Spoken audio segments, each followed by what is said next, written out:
Alors la suite, ça concerne les quelques plants de cucurbitacées que j'ai mis là. Voilà. Donc comme vous voyez, j'ai mis du carton. Premier paillage que j'avais. Des gros cartons épais. Donc j'ai fait des trous. J'ai mis du compost. Et j'ai planté des cucurbitacées. Oh, c'est des graines de potimarron, de courge que j'ai mangé là. Voilà, que j'ai récupéré. Voilà. Alors nous allons entrer ici. Alors, le soleil est là, je vais aller d'abord là. Alors, comme vous pouvez le voir, à gauche, des kiwis jaunes. Donc tout ça, en dessous là, j'avais enlevé l'herbe qui était présente, comme là-bas. J'ai mis du terreau et j'ai semé en direct des graines de fleurs mellifères qui ont bien sorti. Voilà. Alors ici, vous avez des fleurs mâles. Voilà, au milieu, il n'y a rien. Voilà. Et je vais vous montrer des fruits à venir. Voilà.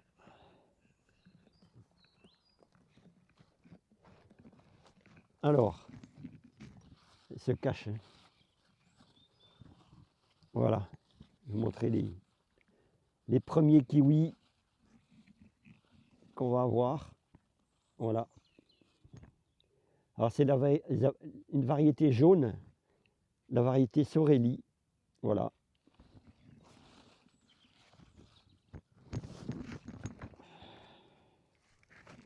Il y en a quelques-unes là, encore. Voilà.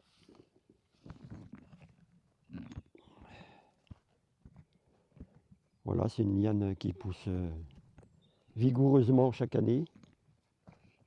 Voilà. Donc j'ai préféré de mettre en plus des plantes, des fleurs mellifères, pour que les butineurs viennent un peu davantage sur les kiwis. Voilà. Car les fleurs de kiwi ne sentent pas trop et n'ont pas trop de nectar. Voilà. Alors ici, devant vous, vous avez une butte style permaculture qui existe depuis au moins 5 ans. Voilà. La belle menthe. Donc ici, c'est pareil. J'ai mis un paillage de carton. Et c'est là, j'ai fait des trous. J'ai mis du compost. Et j'ai planté des tomates, des pastèques. Voilà.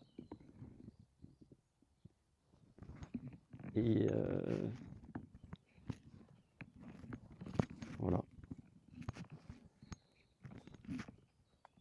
Ça pousse bien.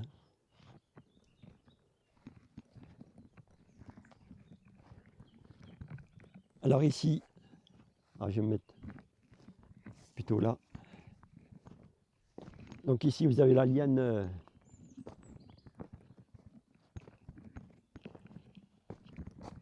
du kiwi. Voilà. Il était planté, je ne me rappelle plus, 2016. Ouais. Bon, pareil, en dessous, j'ai enlevé l'herbe. Et j'ai semé des graines mellifères, des plantes mellifères. Voilà.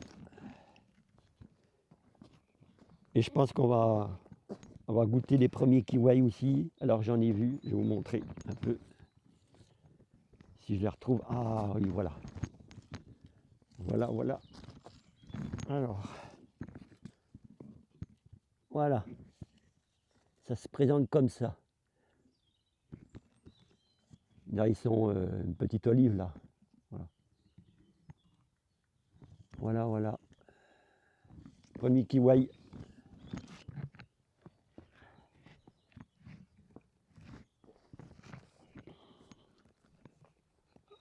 Alors, on est obligé de mettre mâle et femelle sur les plantes différentes. Donc ici, vous avez le pied mâle au milieu. Une autre variété de kiwi femelle. Alors j'ai une variété rouge et une variété verte. Voilà. Ah, c'est magnifique. Alors les fleurs là, il y a plus d'une vingtaine d'espèces. Là c'est de la bourrache. Oh, je ne me rappelle plus ce que c'est. Voilà. Vous voyez? Donc comme ça, les pollinisateurs viennent davantage pour polliniser les kiwis aussi. Voilà.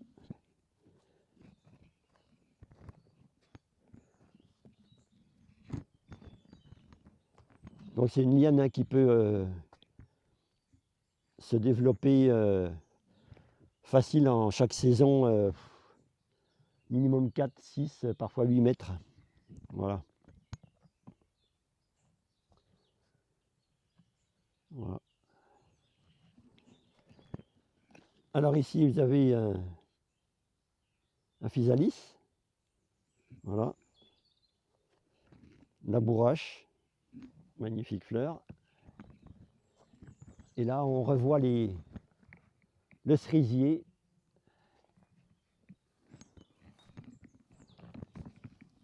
Mais je vois que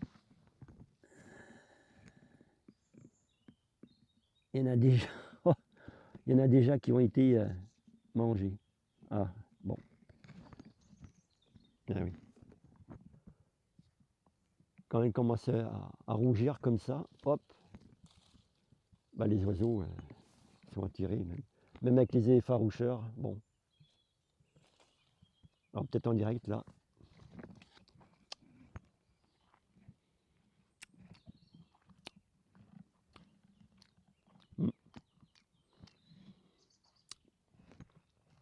J'ai goûté la première cerise du jardin.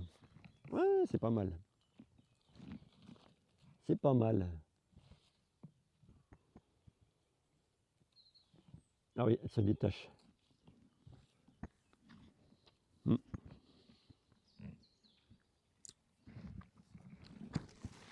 Voilà.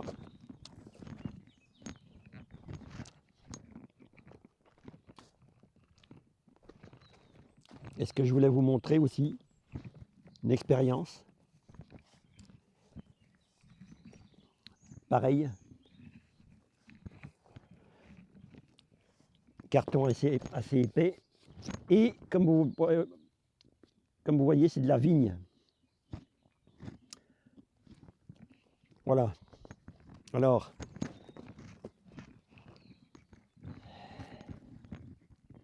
oh, ça fait 20 bons centimètres là. Donc c'est des sarments comme là, que vous voyez, que j'ai récupéré au mois de décembre l'année dernière. Et je les ai fait enraciner. Bon, il y a un tuto qui existe là sur ma chaîne pour faire enraciner. Voilà, ça fait des belles racines et on peut planter l'année suivante, le début de l'année suivante. Donc je les ai plantés là il y a 2-3 jours. Voilà.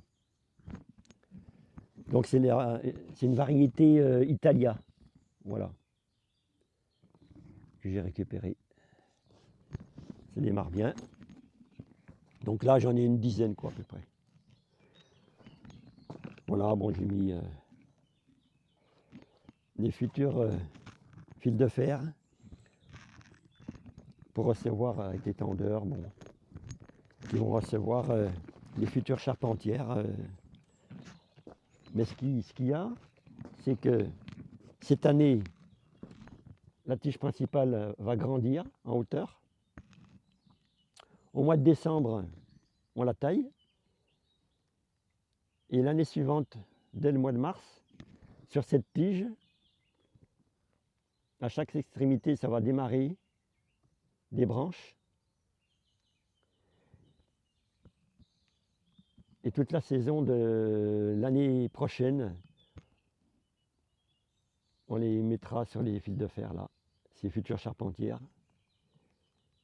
Ces charpentières vont être taillées au mois de décembre, donc ça fait 2 ans. Et le début de la 3e année, sur ces charpentières, il y a les sarments qui poussent. Et normalement, si tout va bien, c'est sur ces sarments que viendront les premiers fruits. Voilà. Donc minimum 3 ans. Voilà. Bon, parfois, sur les branches de première année, là, sur la tige, ça peut faire des fruits, mais bon, on verra. Voilà. Il démarre gentiment. Voilà.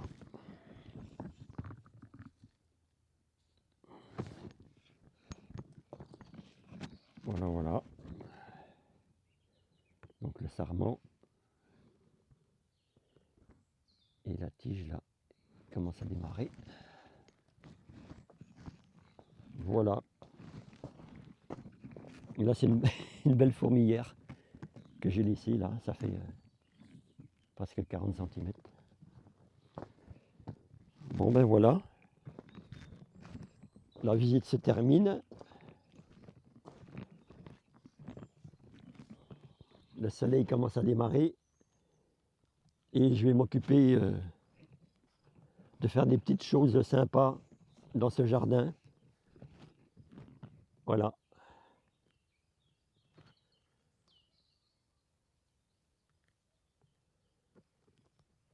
On entend les oiseaux. Voilà.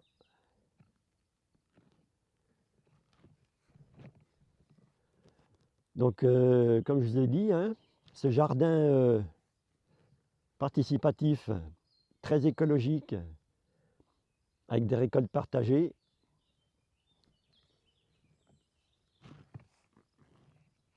est ouvert à tous et à toutes.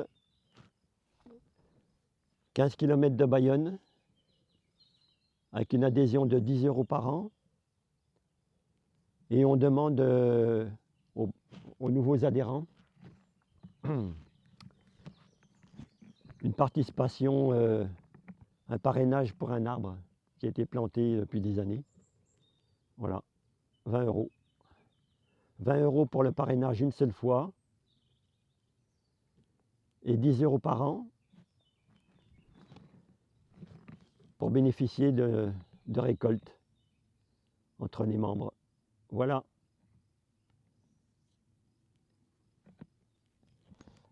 Eh bien, je vous dis à bientôt. Les cocos, salut!